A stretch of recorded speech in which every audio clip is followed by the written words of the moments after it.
with change, though, yes, it's not immediate. And number two is we can't say that the protest didn't make an impact. Like we can't say that. Yeah, like if we ultimately we can't say that protests are the solution to enacting change, because there was a lot of forces, a lot of things that were happening in the background. So in some ways, these movements are going against the 1%, but they're masking it as other movements. And people came, like the Black Lives Matter protests, millions of people came to that. It was nationwide, received nationwide coverage. There were policies enacted as a result of that. But especially if you lean into a people first sort of mentality, it comes off as being genuine. And thankfully, the sector is growing more popular now, where more people like me are seeing the value in it, especially after the pandemic, when community members ended up growing together and seeing the value in that. So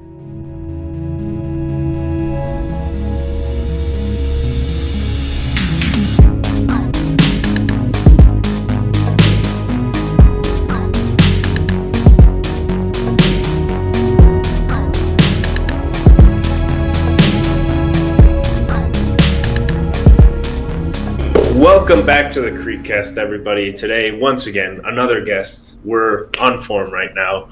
We're just going to get straight into it. Kind of, if you could introduce yourself. Absolutely. Hi, everyone. I'm Shivani. I'm the CEO of an organization called Impactionable, where we help people find jobs and funding opportunities in the social impact space.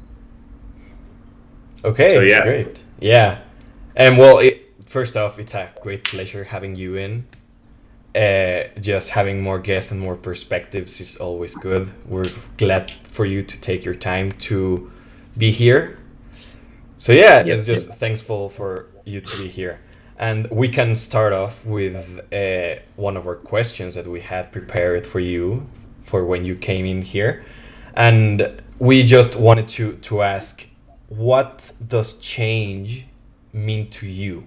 Not necessarily just change as in just a word, but like social change and around our society. Yeah, I love this question. I think change means meeting people where they are. It doesn't have to go in a positive direction or a negative direction, but essentially change is a form of equity for me. It's about meeting people where they are so that you can work together to create, hopefully, a better environment for you and others around you. Yeah, that's an interesting perspective.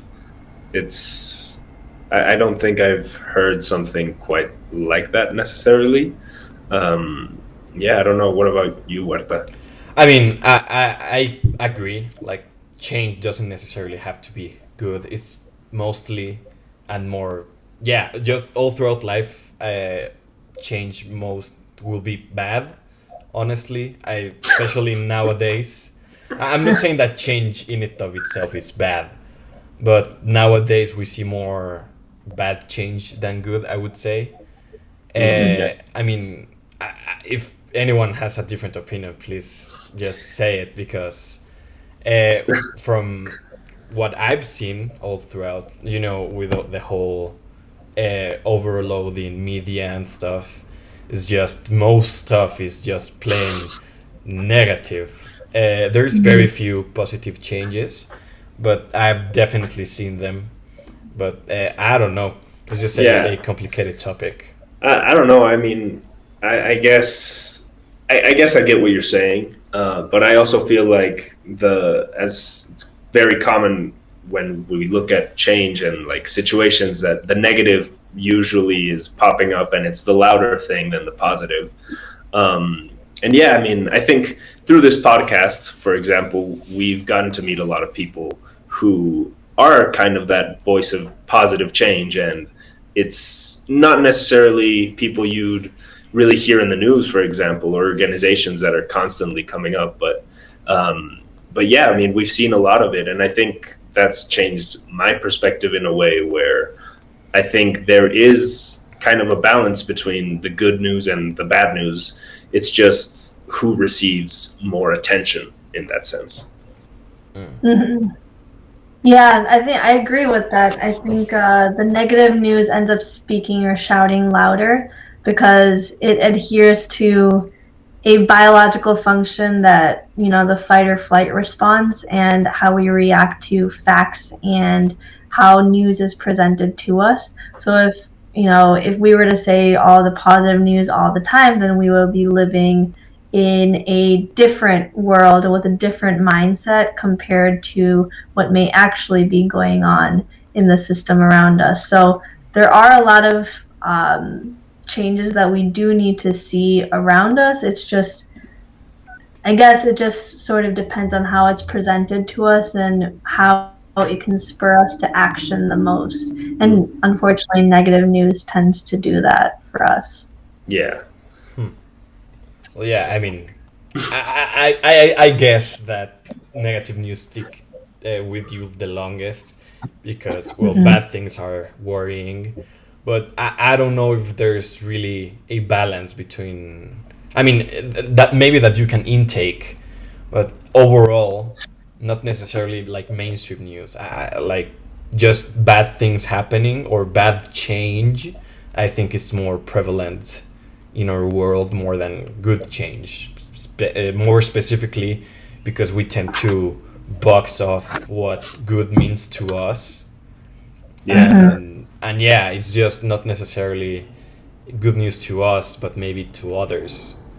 Yeah. So I definitely think that there's more bad change, but that doesn't necessarily mean we live in a terrible world. I mean, we kind of do, but it's not an automatic translation, you know. It's Yeah. I mean, I guess like it does kind of depend on the way you look at things, and it's very subjective at the end of the day because I suppose if you look at the bigger picture of things, it's like, well, oh yeah, this isn't good. I mean, climate change, injustice, like inequality, all these different things are really, you could probably say, overwhelming the good side of things and the good actions and the good deeds, because it's just massive issues that have been prevalent since the beginning. So I guess, yeah, if you look at it in the bigger picture, I may have to agree.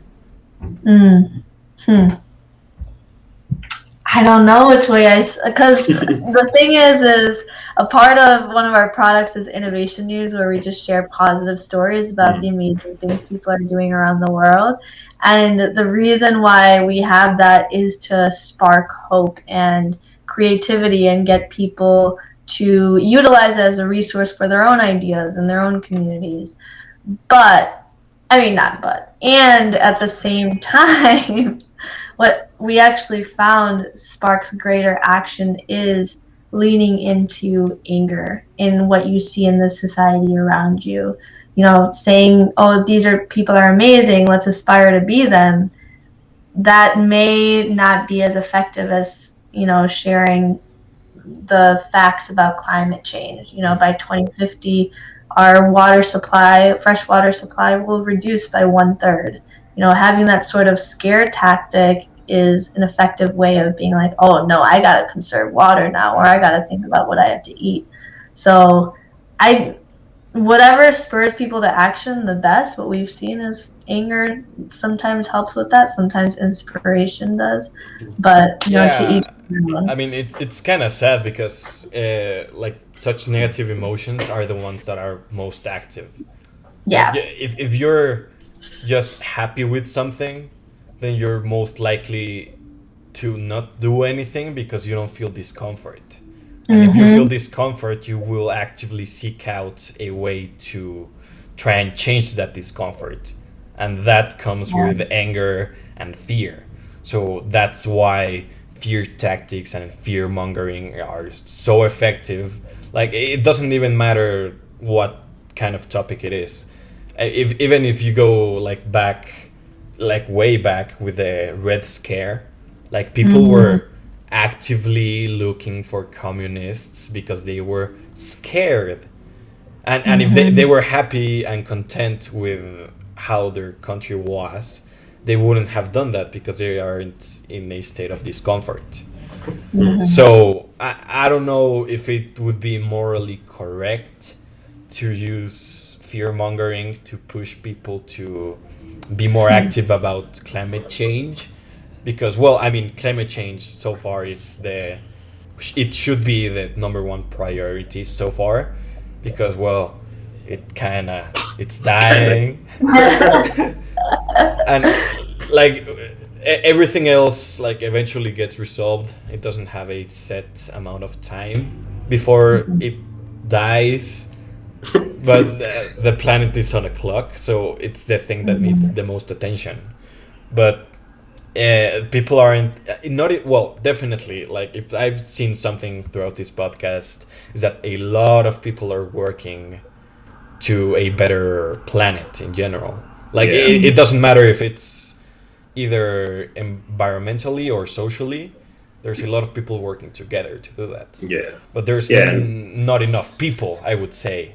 And using scare tactics and fear mongering might be the right push, but I don't know if that's even morally correct to do. Yeah, I don't know. I mean, I think, as you said, like what we've seen in the podcast with all these people, I think it's just kind of, it's showed me, at least personally, that the issue definitely isn't the people and the actions of the individuals, but it's the people with power. Like the 1% are the ones who are truly the root of the problem, and the fear mongering and fear tactics. Well, I mean, it is terrifying. So, to be fair, it isn't really a matter of like pushing the agenda. It's more a matter of, this is kind of how it is. It is it's gloom or doom, basically. So I don't know. It's a very subjective issue at hand on like how we perceive that topic. But I mean, the main thing is that we've seen how many people are pushing towards it, and right now we're gonna dwell into a little bit more of how Impactionable and Shivani is pushing towards that. But yeah, we've seen that the issue isn't the massive amount of people who are working towards it, because God, there are so many organizations. It's just that 1% with control of everything. Yeah, that's the thing. You raised a very important question. What's the intention behind sharing the news in the way that it's presented? It allows for a critical self-thought, to really critical analysis for every single piece of information that you end up receiving. You question the source immediately. There's this great show called Newsroom. It used to be on HBO, but it spoke directly to that. They were an independent news-run organization that didn't adhere to metrics or what created traction for them to increase their viewership. And they tried to be as independent as possible. And the whole premise of that was just questioning the source of where you're getting the information from, and what's their possible objective. Fear mongering is how we got politicians elected, like people like Trump, so people like Modi as well. So fear mongering is a big tactic, and there's a reason why these politicians and people in power are using it as a way to regain control over a certain set of people. Yeah, I mean, I agree with that completely. It's really just it's demoralizing to a certain level, but I mean, it's kind of and we've seen, I think, recently how the fear tactics doesn't work both ways. Like it isn't a matter of science is terrifying the people on top, and they're going to start doing something about it. It just doesn't seem to go both ways, as you would expect. Fight fire with fire, but it's more like you're fighting fire with I don't know, a lighter. Yeah, I mean, what can you do to actually scare them? Yeah. Like, oh, the planet's dying. Like, I don't care. Because they're the top 1%. When masses of people come together, that's what scares them. I That's when don't. they Yeah. go I don't crazy. even know. It has to be a really large mass of people because, as far as I know, there are really big groups that are against this whole idea of having a 1% that controls most of the planet's money, and I don't see them scared. Yeah, They're I mean, as far as I know, right now they're like seeing if they can go into space. yeah, Just exactly. I who's the mean, first in space? I don't think they're maybe that they're scared. scared, but they just have the They ain't capabilities to showing. run away. They ain't Yeah, showing. They yeah, can that's literally well. just There weren't. boom out of the planet. There aren't going to be. So there are people against the 1%, but then we break it down into other issues, right? Like Black Yeah, Lives Matter or the Women's March or stuff like that. It is if you look at the original concept, it's basically marginalized groups that are speaking against quote unquote the man, right? The people that are in power that can enact policies that can change large masses of people's lives. So in some ways, these movements are going against the 1%, but they're masking it as other movements. And people came, like the Black Lives Matter protests, millions of people came to that. It was nationwide, received nationwide coverage. There were policies enacted as a result of that. Same thing with the Women's March, but it probably wasn't as effective because of a certain someone that we had in power during that time. So, I mean, yeah, I do think that these movements have a lot of power, and the number of people that end up coming behind and gathering in such groups and crowds like that, I think it honestly scares the 1%. Trump didn't even come out of his room that day when the Women's March ultimately, he was watching from the window in DC. So I think it scares people whether or not they yeah, act on it. It's up to them. I mean, but yeah, I think the problem with this kind of movements is that they're. Almost feels like there's like 2 months for this movement, and boom, and we're back to normal. Like the actual impact, it's almost as if it's just for show.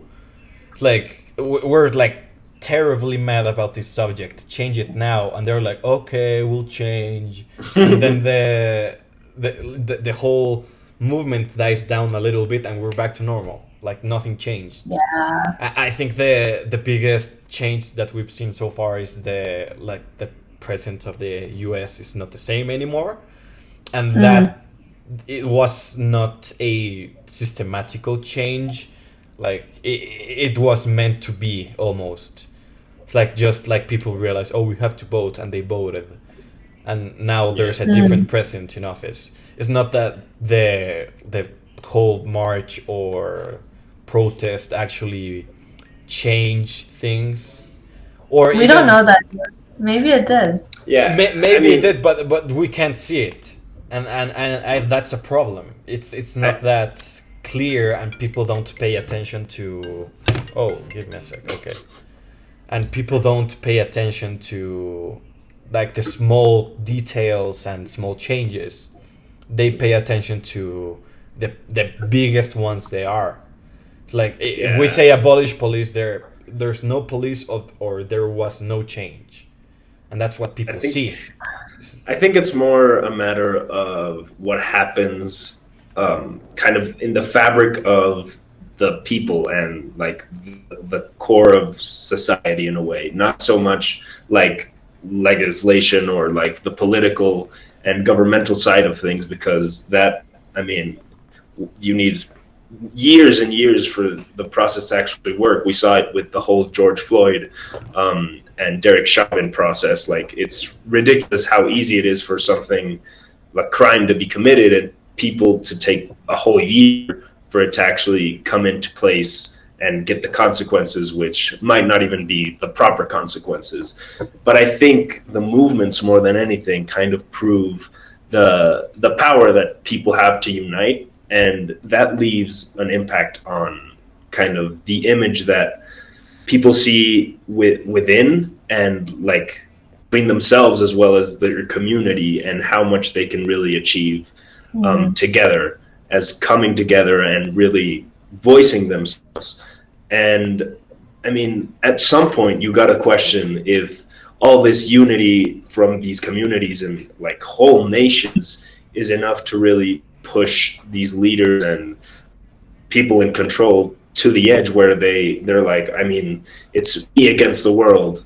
Can I really do this? Is it really even worth it with my money, or should I really just kind of cave in to a sense?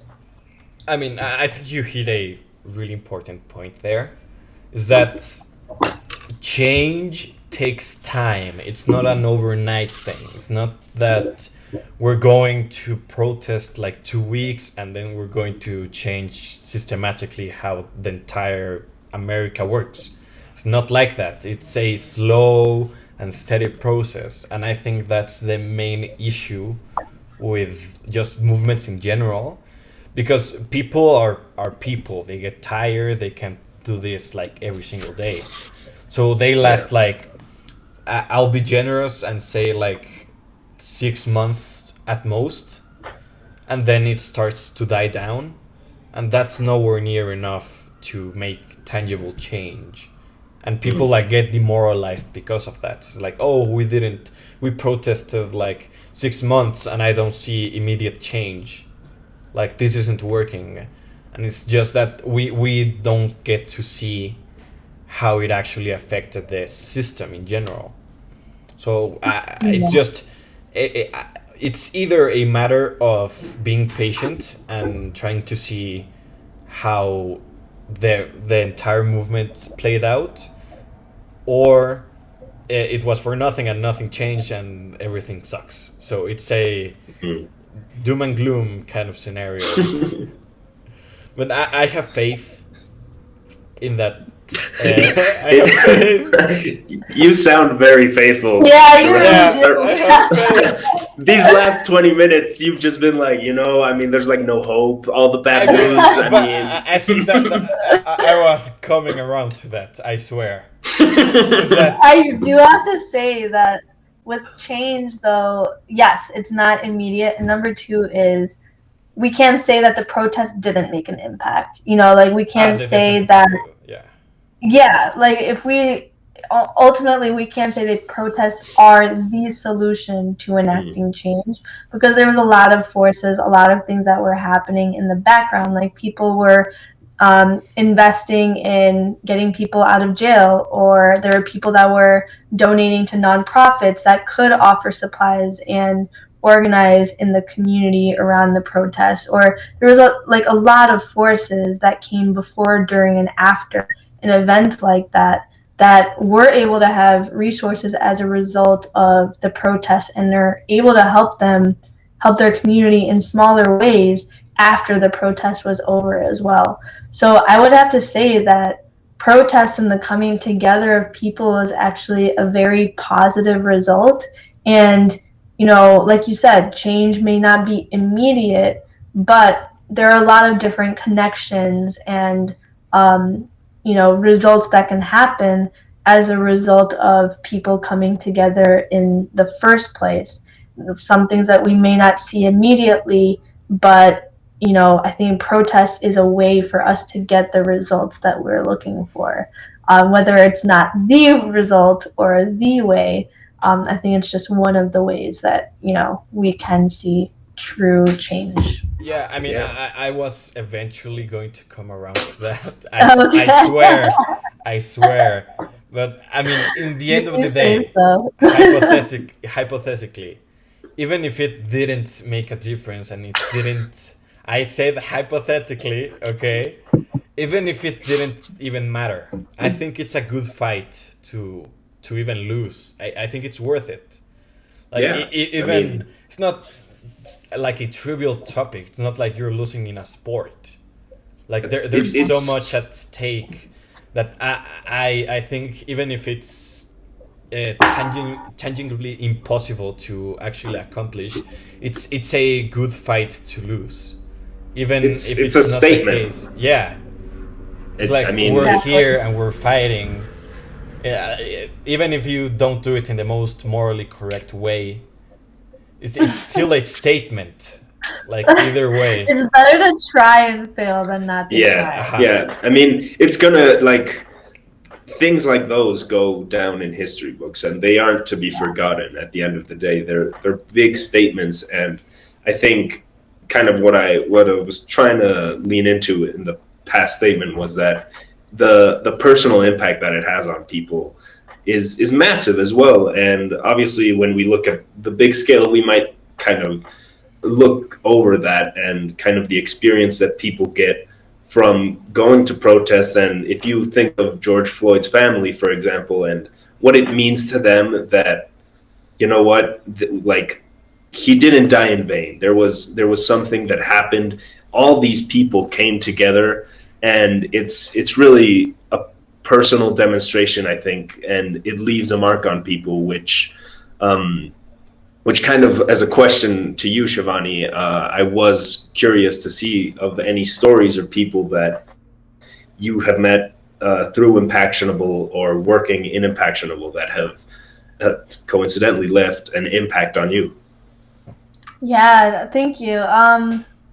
I think just the people that I meet through our video sessions and our social innovation competitions are the most inspirational people that I've ever met. So there's just untapped talent around the world that we don't typically hear of. So, for example, some of the talent that I've seen is, people in their local area, like in California, that have created a gym, and the electricity that ends up being generated from like bikes and using equipment in the gym is recycled back to a renewable form. So they're not creating any carbon emissions, or there's not an adverse effect to their environment.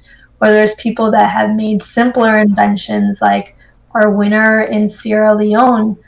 She has created trash bins made out of recycled car tires to combat littering in her town. Or there's a woman that is trying to get people connected to the internet by using pop sockets. But instead of pop sockets, they're little hotspots for Wi-Fi that you can attach on the back of your phone. So you're a hotspot for not only yourself, but other people in your community, and you're paid in order to do so. So she's getting people to get, just access to the internet overall in remote areas in Africa. So I'm just, blown away. Like even last year, our winner, it's two women that created a backpack that converts into a desk for kids in Nepal. So it's just the most amazing people that I meet all the time, and I can't say just one story inspired me, because we just have thousands of people who are doing this work that are in need of resources and opportunities, and it's just an untapped talent in this space. So I get to meet people like this all the time. That's the best part of my job, and hear from their stories, and then they're the ones that inspire me to do more and to act more within our community. But yeah, I would say that it's just the community in general, they're just badass leaders. Sorry. Yeah. No, Yeah, it's cool. It's cool. We don't get paid anyways. Wow, I just realized about getting paid. We didn't do our ad break. Wow, it's the first time I think ever that we were so engulfed. You're so engrossed in the conversation. Yeah, we were so in it. Yeah, Huerta was so invested in like destroying everybody's hope. So if you're a listener, I try to. I mean, I'm already established as the realist of the group. So that's my role now. The realist. Yeah, I mean, someone has to. Either way, yes. Thanks for listening so far, dear listener. But now we have to go to our little ad break in order to get a few cents. That'll eventually make something. I don't know how far we're in. I think we're $13. $5. No. Wow. Yeah, wow. $5. What? You guys have sponsors in line or something? It's complicated. Yeah, it's complicated. we okay. That's an after Ad podcast break. question. Ad break now. Boom, it's your boy, quick ad break. This is specific to YouTube. So if you're watching, feel special, baby. You know the drill, the Creekcast, quick little ad break. You should all know by this point about Surfshark. You hear it everywhere. The VPNs, they're amazing, right? But Surfshark, that's number one, baby. That's number one. VPN takes you anywhere you want. Any device you want, boom. Surfshark does that for you. If you want to watch Netflix US, boom, there you go. If you want to watch Netflix Canada, boom, there you go. If you want to watch Netflix Netherlands, boom, there you go. You can be all over the place, all over the world with Surfshark. So there you go. I mean, those are the basics of the VPN, but this one's special. It keeps your data safe. It keeps your personal information intact. You know, you got a great service because the speed don't get no slower. And a lot of them VPNs, oh, they do make them slower. So, you know, we're moving fast. This is on the spot, quick little ad break, and that's really all you need to know. You know, check out the link in the description. Obviously, we're all doing this for free. You know, there's no money coming out from us. We don't have the money. So if you could help, either the product or donations will come out of it. You know, it's about an 80% discount. Please go and help out. You know, Surfshark, the number one VPN. On with the content. Enjoy, please. Back, dear listener, from that ad break. Welcome back, dear listener. Smooth transition there. Back out of the ad break. So yeah, we're gonna get back into it with some questions as we normally do. So yeah, I was also curious to kind of see a little bit of your growth through your process in Impactionable. We talked with Kenton Lee, who was like, yeah, I mean, amazing what they're doing, and you should get them on. And that was a few years back, he told us. So kind of what would you say to a younger version of yourself when you were starting? I love this question. I would say, first off, I love Kenton. He was the first customer that we've ever had, and he trusted us when we were just in the ideas phase. So huge shout out to him and Because International. I would have to say to my younger self is to really trust your gut, because there's a difference in what society tells you versus what you know is right for yourself. Growing up, I was a part of an Indian American family, so you know, Indian side, super conservative, communitarian. Everyone has an opinion about how you should live your life. On the American side, it was super individualistic, and balancing those two personalities, two seemingly opposite personalities, was challenging for me. And you know, the Indian side was, when it came to my career, I really had to, you know, I went into medicine first and then law, and then, you know, those two weren't good fits for me. But then education policy and public policy, and then entrepreneurship came afterwards. It didn't click with, you know, medicine and law, but something clicked with social entrepreneurship. And I think especially for Indian women, it's really hard to really listen to what's going on within yourself and seeing what feels right in your gut. And for some reason, social entrepreneurship felt right for me. So I would say that, you know, for my younger self is just to trust the process and to lean into your gut a little bit more and just look out for the signs around you, because there's a million different things that are telling you to act in a certain way or be in a certain way, but you just kind of have to feel it out and feel what's right for you. Yeah, and I think you brought up an interesting point there, which obviously being an Indian American, well, sadly, being any minority in the world is something that kind of puts you a step back, unfortunately. Obviously, as two straight white males, we definitely do not experience that. But yeah, kind of what if you could kind of explain a bit how difficult that can be, either when you started Impactionable or really trying to push through on ideas where for some people it might be much easier to pull through than for a minority. Mm-hmm. Yeah, I'm happy to talk about this. I also want to talk about the strengths that come with it as well. So I think some of the the difficulties that we've had is, showing that we have credibility in this space, especially because it's the social impact space, less than 50 years old, underfunded, under-resourced. So, tapping on 2 additional layers of being an Indian American woman founder in an under-resourced sector was tough. I would say that, coming up with credibility, even though I have the educational backing to match my training with this, was something that we had to constantly prove and still have to prove to this day. And essentially it also provided a lot of, positivity for me. It showed me that I can create sort of a third space for myself that is truly unique and different from what I've seen in the current system.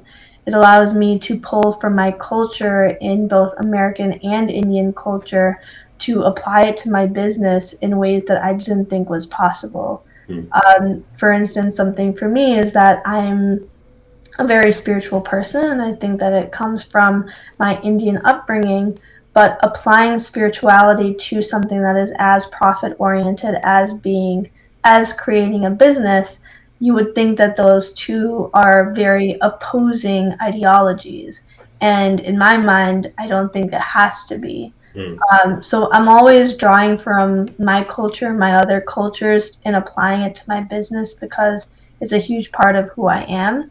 And then I think, especially if you lean into a people first sort of mentality, it comes off as being genuine. And thankfully, the sector is growing more popular now, where more people like me are seeing the value in it, especially after the pandemic when community members ended up growing together and seeing the value in that. So I'm thankful that the sector is growing, so there are more people that can relate to my experience. But definitely in the early stages, it was difficult, but a lot of positivity came through that as well.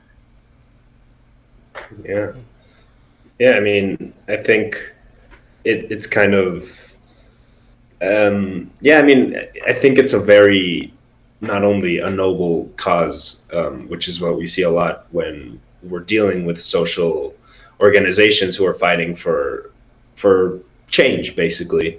And I guess obviously being an Indian American woman, it also it can inspire, and it's kind of carving a path, even though it can be little or big. It's just options and opportunities are being opened through people like you who are starting organizations like this and continuing to grow them as well. So I think that's something that it's really inspirational at the end of the day, and we see it a lot doing this podcast. I think Huerta will agree that we've learned a lot from people and perspectives that we just wouldn't get on a day-to-day basis unless we actively search to learn from these people and hear their stories. Yeah, I mean, again, that's the whole concept of the podcast. Is we live in such a tight bubble that getting like different perspectives, it's hard because, well, it's not that we live in the most diverse places, and especially us, we live in such a samey kind of way. It's kind of hard to get more drastic, or not, I don't want to say radical, but more different opinions and perspectives. So the whole point of the podcast is to bring these different opinions to, well, our public, which is mainly Mexican. Yeah, and just try to change it up a bit, like their ideals, and just not necessarily change the way they think, but maybe consider another option, and that's more than enough. Just to know the other side, even if you disagree with what they were saying. Just try to understand the points that we're presenting. Reflect, just spend an episode of reflection and kind of not only in the process maybe learning a few things that you didn't really know, but also having the capability to question, like, what do I really think, and is this correct? Is this how it should be? And should I change my ideals? And I mean, we've also experienced that as well. So I mean, what does this lead on to? I don't really know. Just a thank you, I guess, for being one of those people who push towards change, as well as coming on the podcast once again and helping improve the quality. No, thank you for having me. And honestly, I really resonate with your mission. I'm really glad that you share multiple perspectives, because we always have something to learn from someone that may not agree with us 100%. And I think that there needs to be more people like that, more podcasts like that, that can share that it's okay if we have a difference of opinion. We don't have to agree on everything. It's just important to listen. So I really resonate with your mission, and I think it's very very inspirational. Well, thank you. I think that's we're not good at receiving compliments. Thank you. That's what I have to say. But just wrapping up this amazing episode. We always do this at the end. We have 3 very special questions that we ask all of our guests. They're the hardest hitting questions, so take your time to process them. Okay. They're called the Big 3. So the first one would be, who was your biggest inspiration in your life?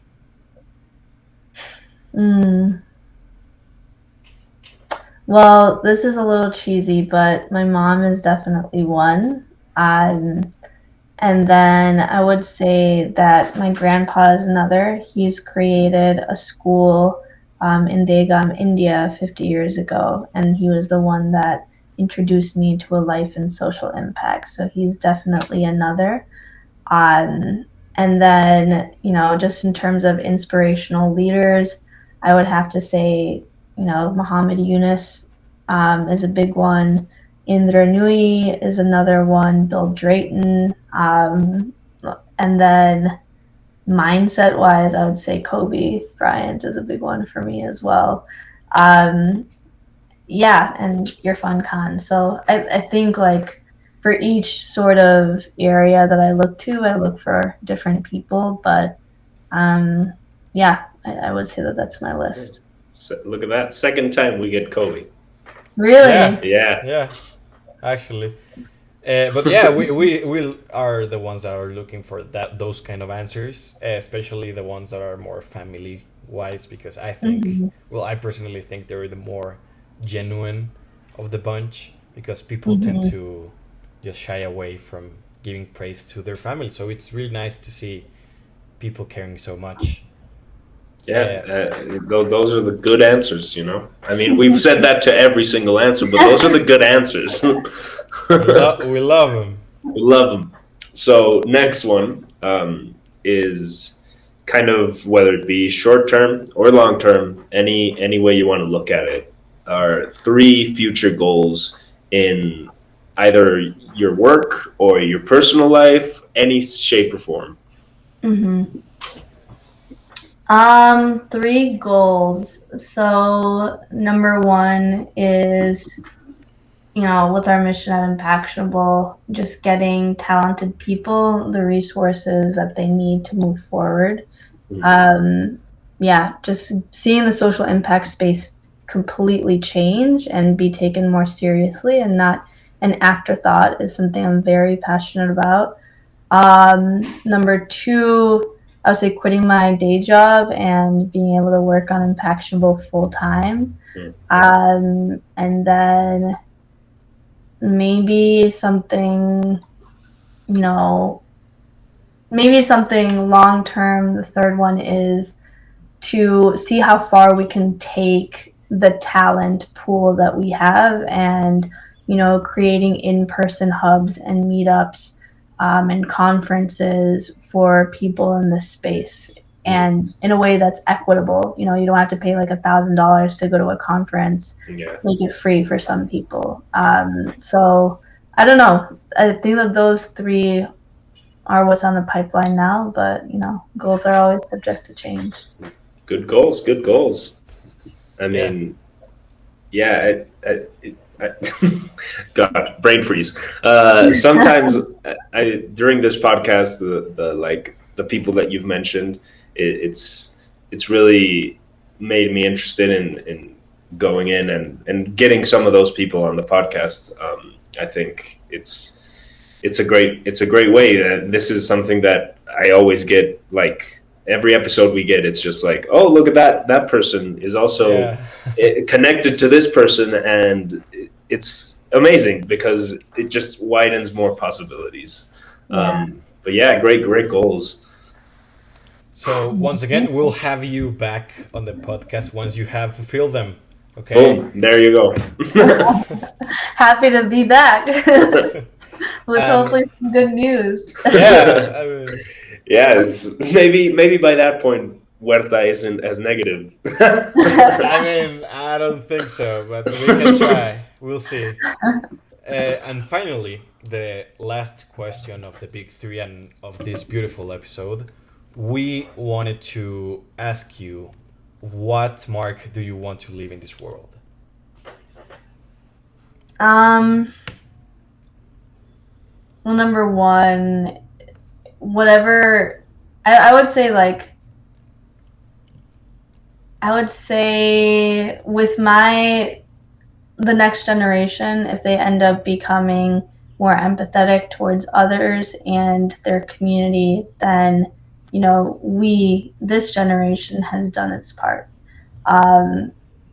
If I'm a small portion of that, I would love to be, but even if I'm not, it's all about what happens in the future. So whether, if it's my kids that are doing work out there, that are making the world a better place for others and for the future, then I'll take it.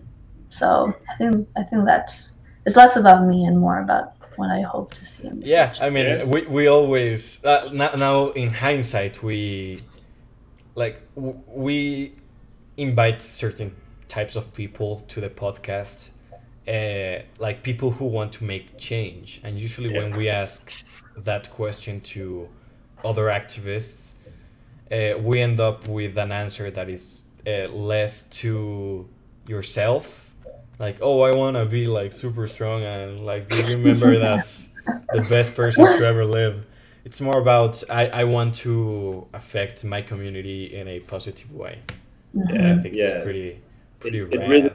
It really ends up showing, like, if you're the listener and you're listening this whole way through, and if by any means necessary you're still skeptical towards the end, I think that question allows to really kind of understand what person you're either watching on YouTube, check it out, or listening on Spotify too, because it really shows kind of the mission statement of people and how they feel of what they're doing and their purpose in a way. So yeah, that's brilliant way to end this episode.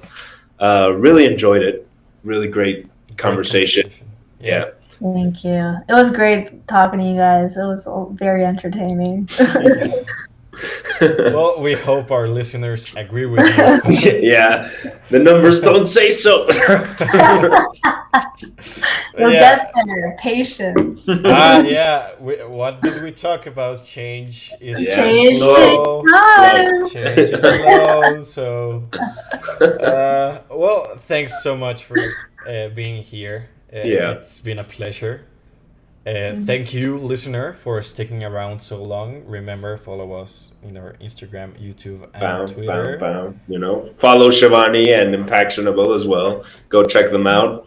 All of it. You know the deal. And thanks for everything. This has been the Creekcast Season 2 Firewall episode. I don't know, this is out of order. Episode something. This is all pre-recorded, so... Yeah, see you on the next episode. Bye-bye.